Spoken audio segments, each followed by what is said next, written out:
తాజా అంశాన్ని చూస్తున్నాం.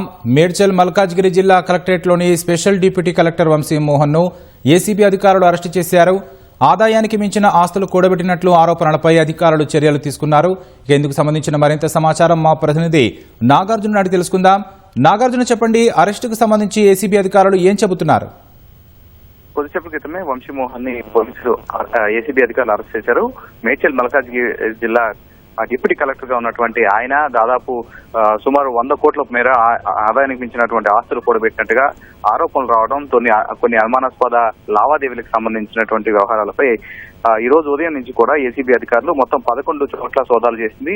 మేడ్చల్ మల్కాజ్గిరి జిల్లాలో ఉన్నటువంటి అతని కార్యాలయంతో పాటుగా మరి 11 ప్రాంతాలు, అతని స్నేహితులు, సన్నిహితులు, ఇతర బినామీలకు సంబంధించినటువంటి వారిలో సోదాలు చేసింది. ఈ సోదాల్లో భాగంగా భారీగా ఆస్తులు గుర్తించింది. ఇందులో భాగంగా 4.46 కోట్ల విలువ చేసేటువంటి 19 ఓపెన్ ప్లాట్లు గుర్తించారు. 1.12 కోట్ల విలువ చేసే వనస్థలిపురంలో ఒక ఇల్లు, మణికొండలో ఒక ఇల్లు, మసీద్ బండ్ లో ఉన్నటువంటి మరొక ఇల్లును కూడా గుర్తించారు. వీటితో పాటుగా ఇబ్రహీంపట్నం నారపల్లి వద్ద ఉన్నటువంటి 2 ఎకరాల విస్తీర్ణంలో ఉన్నటువంటి ఒక ఫామ్ హౌస్ ను గుర్తించారు.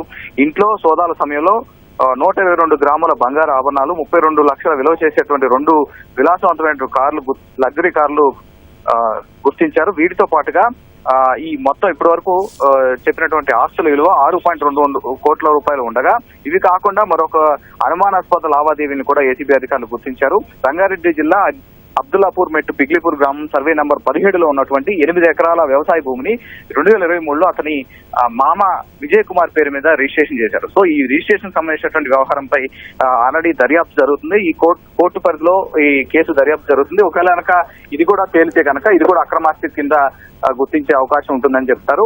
సో ఆల్రెడీ సోదాలన్నీ ముగిశాయి. కొద్దిసేపు క్రితం వంశీ మోహన్ ని అరెస్ట్ చేసి అతన్ని ఇంకా విచారిస్తున్నారు. రేపు ఉదయం అతన్ని రిమాండ్ చేసే అవకాశం మనకు కనిపిస్తోంది. ప్రస్తుతానికైతే ఇంకా సోదాలు పూర్తిగా ముగిసినట్లు ఏసీబీ అధికారులు తెలిపారు. కొద్దిసేపటిని అరెస్ట్ చేశారు.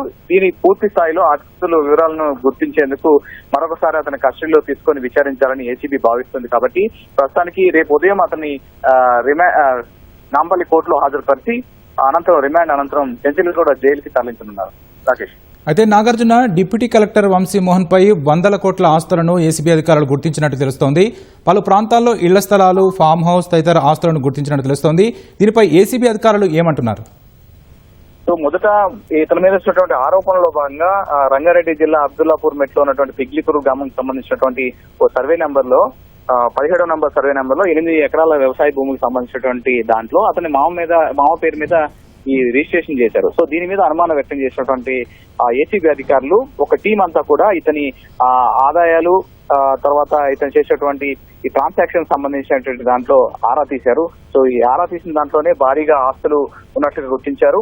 సో మొత్తం 19 ఓపెన్ ప్లాట్లు, తర్వాత మణికొండ, మసీద్ బండ, వనస్థలిపురంలో ఉన్నటువంటి ఇల్లు, ఇబ్రహీంపట్నం నారపల్లిలో ఉన్నటువంటి ఒక ఫామ్ హౌస్, ఇవన్నీ కూడా సుమారు మొత్తం 6.22 కోట్ల ఆస్తుల విలువ. ఇది జస్ట్ గవర్నమెంట్ లెక్కల ప్రకారం, కానీ ఇది బయట బహిరంగ మార్కెట్ లో సుమారు 200 కోట్ల వరకు ఉంటుందని, 100 నుంచి 200 కోట్ల మధ్యలో ఉంటుందని ఏసీబీ అధికారులు చెప్పారు.